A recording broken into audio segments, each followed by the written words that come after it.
Hey fellow Patriots, Bravo Echo here. I wanted to do a quick podcast to include in some podcast video from our recent trip to Kentucky to provide preparedness training and do a meet and greet with the Monticello group, and also pass off some notes on where things are at right now real quick. I'll be doing another podcast soon for some other updates on situations that are taking place.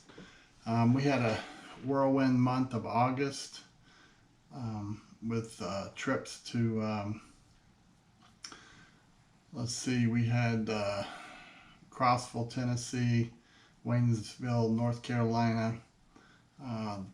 Spent a couple days with the Frank Dill group in Clayton, Georgia.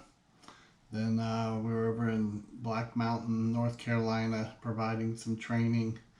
And then the recent trip to Kentucky. We'll be on the road this coming weekend to Virginia and West Virginia.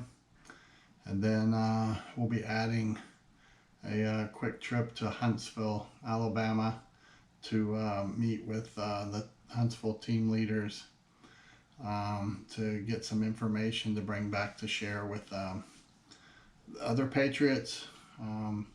Probably meet up in Waynesville, North Carolina in the next week or two. Most likely, if we can fit it into the schedule.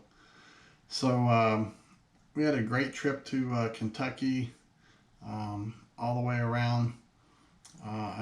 I shot some video on that end of the location. It was a rural environment. It was awesome out in the country. Training was at a country church, which you'll see, and then we had a great lunch at a historical location that's family owned, where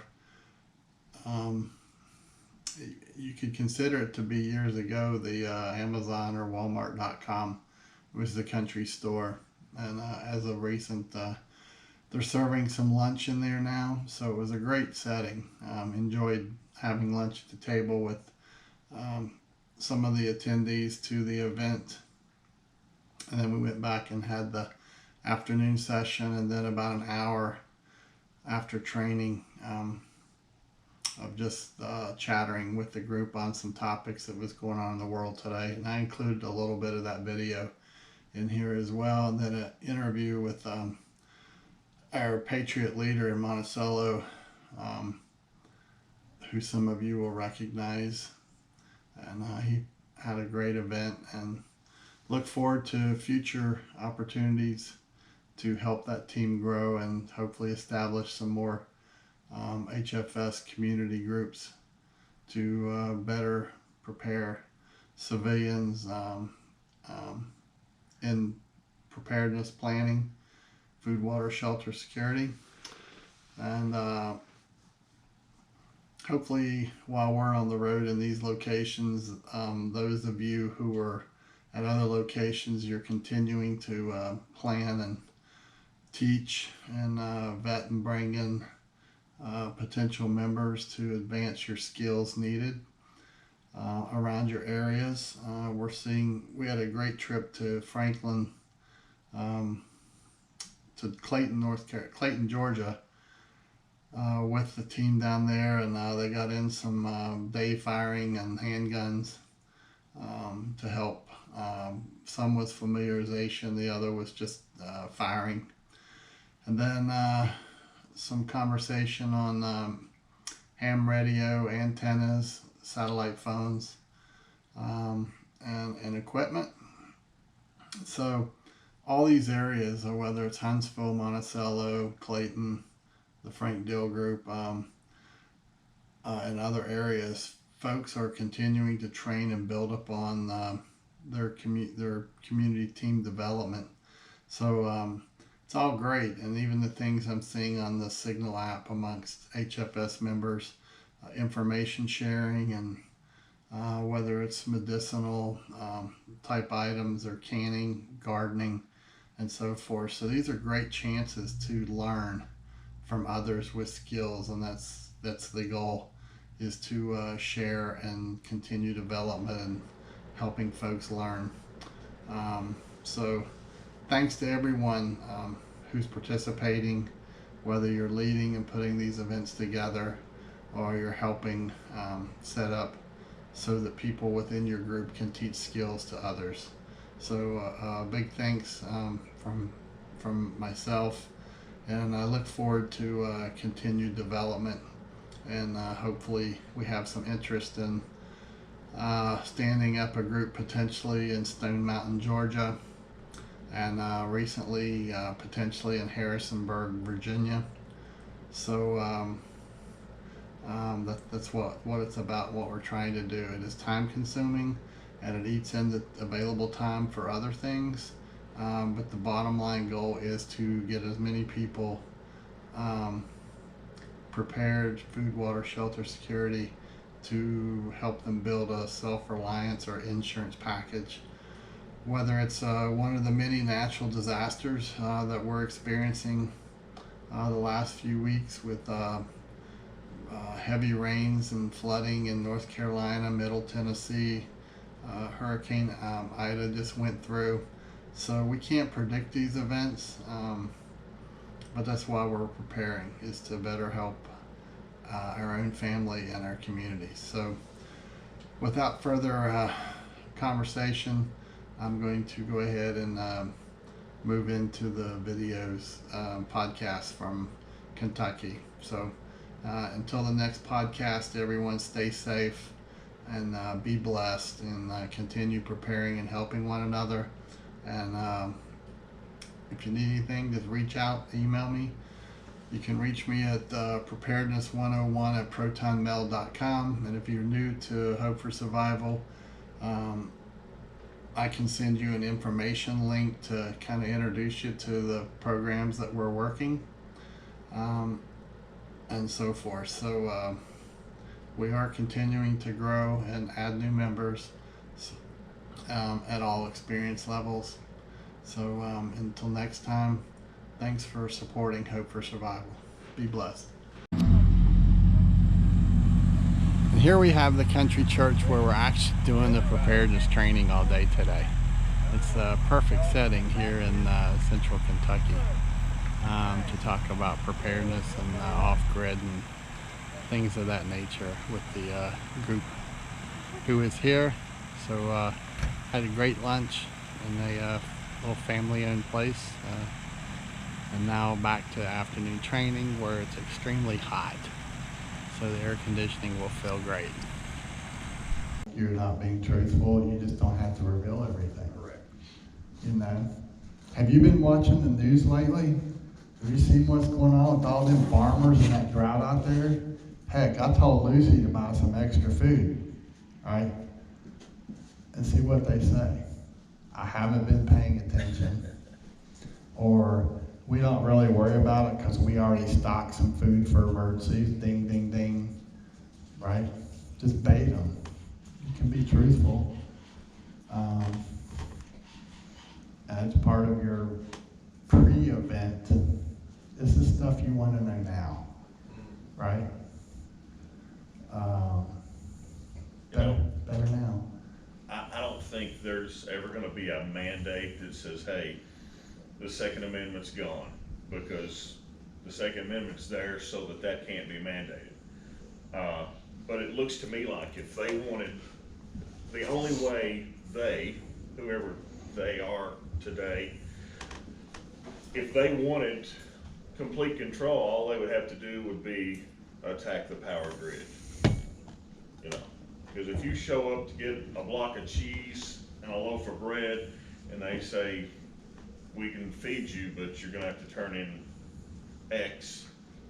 I mean, and you got kids, you know, what's your option? You know, without a good plan and a good group. But even with a good group, if we started talking, everybody's scattered out really too far, you know. Mm-hmm. So. But you can still learn from each other. Sure. And you can still, even if you are not close enough to come together, if you have the ability to train together now, learn from one another, and all set up communications, Yeah. right? It's kind of like up on the Cumberland Plateau. They are very private up there. They don't have teams, but when Farm A needs help, Yeah. B through E all come together to help A. They're there for one another. They just stay on their own a lot. Any of you familiar with a guy named Matt Bracken?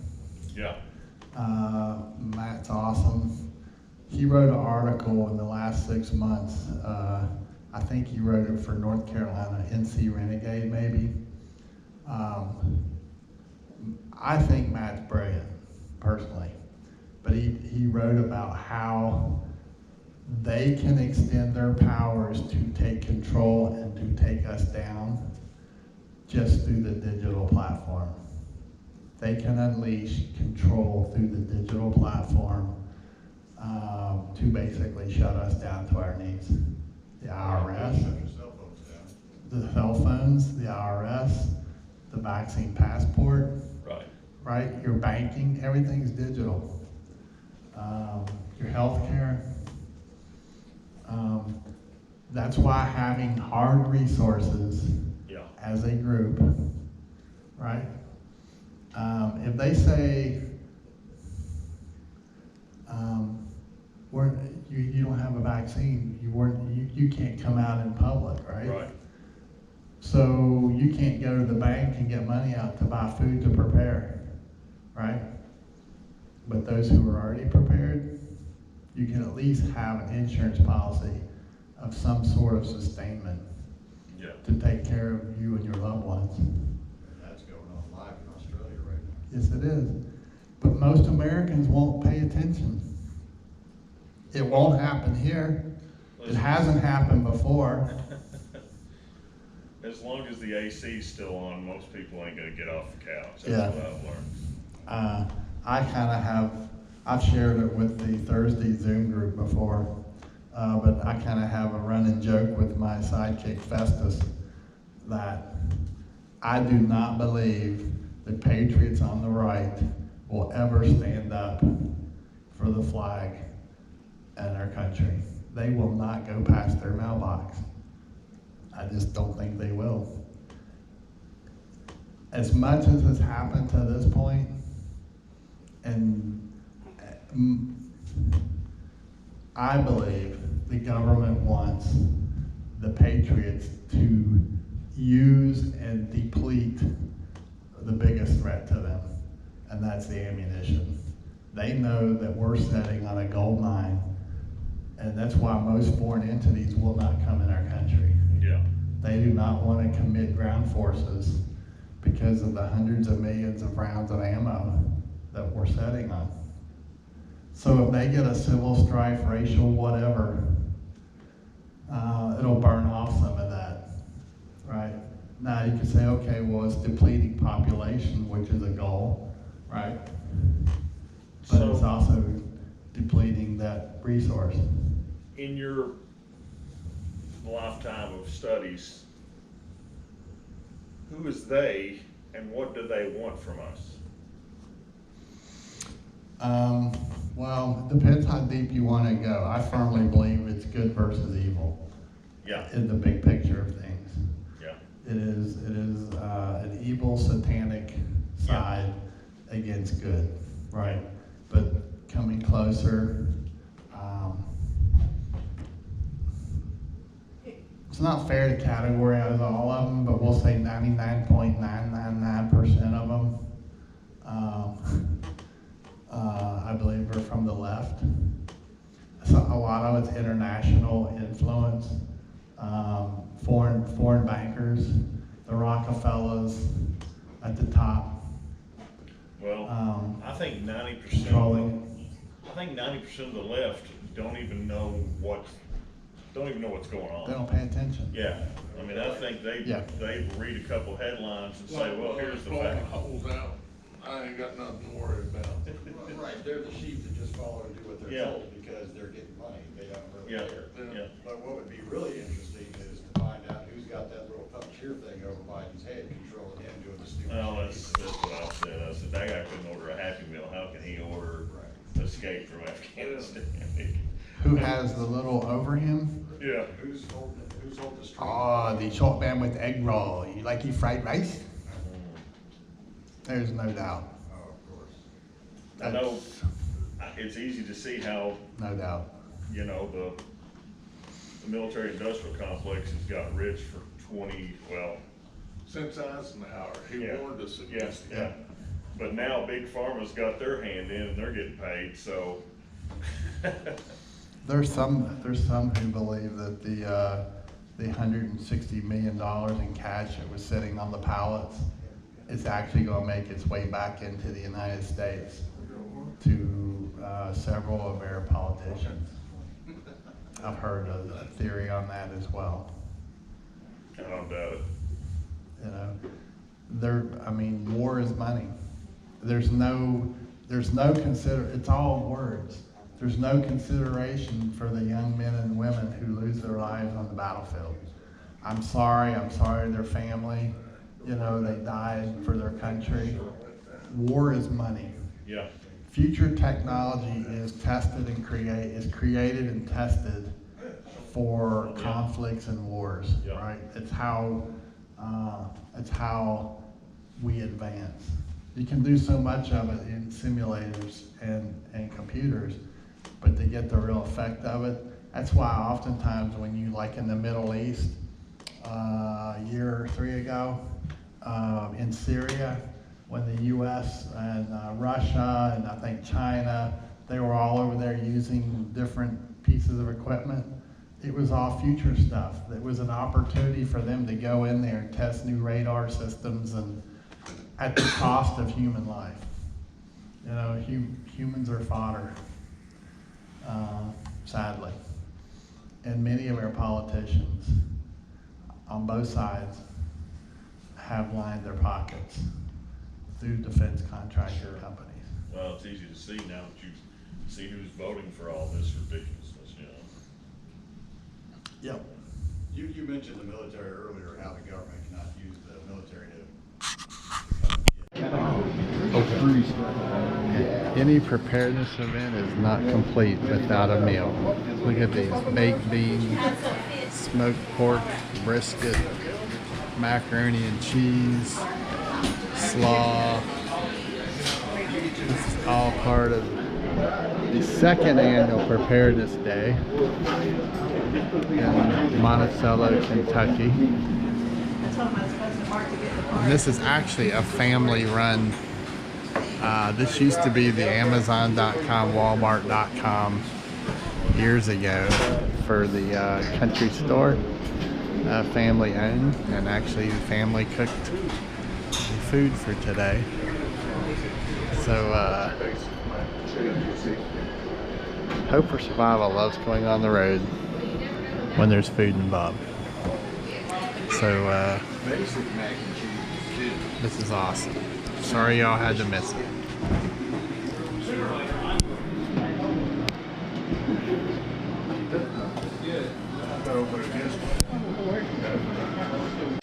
And he's like, okay, look, you gotta buy some stuff and start making payments, cause. Correct. And I'm just not, why do I That's when they want you in their system. yeah, why do I wanna be in the system? I don't understand. Because you're being responsible. And the more you're in debt, the more they own you. Yeah, That's all you can say. yeah.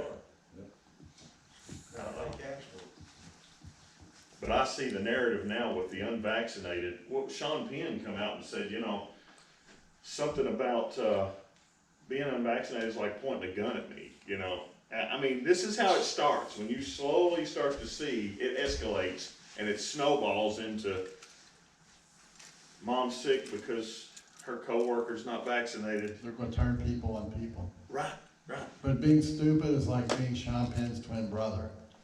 So. And also You've got those healthcare teachers. with the pandemic, the resources are limited and therefore they're gonna have a way to triage. And if you don't have your vaccine card, guess who's getting pulled off a transplant list? Guess who's getting pulled off that? Yeah, I saw that. They're going to kill you because you're resisting. Wait till you're driving across the state. You're leaving Kentucky to go to Tennessee, and you go across the state line and have to stop, and they take your driver's license with the hologram and scan it, and you're unvaccinated. They tell you, sorry, you can't go into the state of Tennessee because there's a requirement. And anyway, why are you outside your home anyway? You unvaccinated. Yeah. I don't know how I'm gonna react to that. Not well, but I it think ain't it's gonna gonna matter. be, I think it's gonna be amazing. It's like I said, oh, they'll get me, but you're gonna be able to see it from space. Have you heard the song by Aaron Lewis? What? Yeah. Have you heard the song by Aaron Lewis? Yeah. Everyone needs to like listen Yeah. and memorize that song. No. Am I the only one? I mean, that is,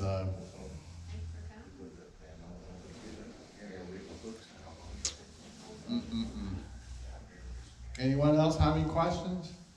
Hey fellow Patriots, Bravo Welker here from Hope for Survival, and we're ending our training day here in Central Kentucky, and wanted to get with our host, Patriot brother here. He's one of the original members as well. We had Otis a week or two ago down in Georgia, and we came up to do a day of training here on site for a group here on 3 classes on preparedness, mainly focusing on the importance of group and community preparedness and training. So, so what do you think now on the outcome of it? I think it was a really good class as far as being informative and really causing people to think about aspects they don't think about and everything. It's kind of like I think he stepped back and got another way to look at everything myself. But that and More to it than beans and Yes. bullets and yes, Band-Aids. that and Pre-planned. everybody liked it Good. and everything. And then other than that, it was just really good class today. Hopefully, as in any community,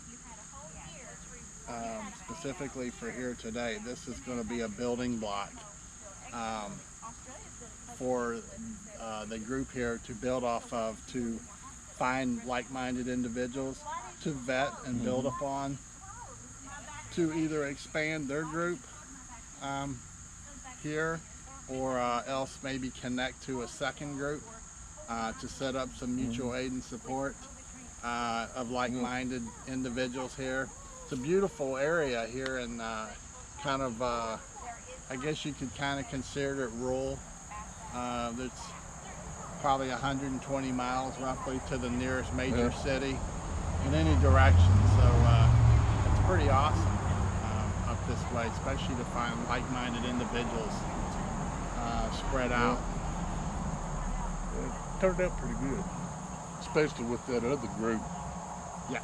representing and coming in today. And it just gave us a chance to get to know them. And I think they was really impressed with the class too and stuff. But the way it's going to look, we'll wind up working a little bit with them. That's good. And then we had the gentleman from Stone Mountain, Georgia, who came up. I'm not sure how he got connected with the other guy. Maybe they're relatives, but now he's wanting to also form a group down in Stone Mountain, Georgia, in the Atlanta area, which we have some folks down there.